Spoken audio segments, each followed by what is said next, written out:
मनवा ना लागे राजा मोबाइल बिना मनवा ना लागे राजा मोबाइल बिना मनवा ना लागे राजा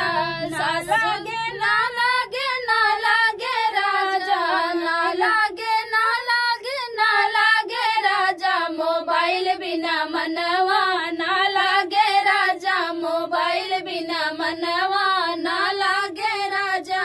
सास बिना लागे ससुर बिना लागे सास बिना लागे ससुर बिना लागे देवर बिना मनवा ना लागे राजा देवर बिना मनवा ना लागे राजा मोबाइल बिना मनवा ना लागे राजा मोबाइल बिना मनवा ना लागे राजा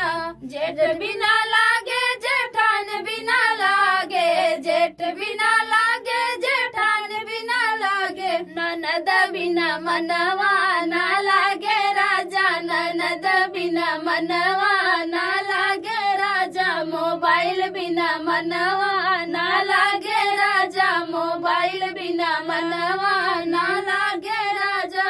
गाँव बिना लागे पड़ोसी बिना लागे गाँव बिना लागे पड़ोसी बिना लागे यार बिना मनवा ना लागे राजा हो यार बिना मनवा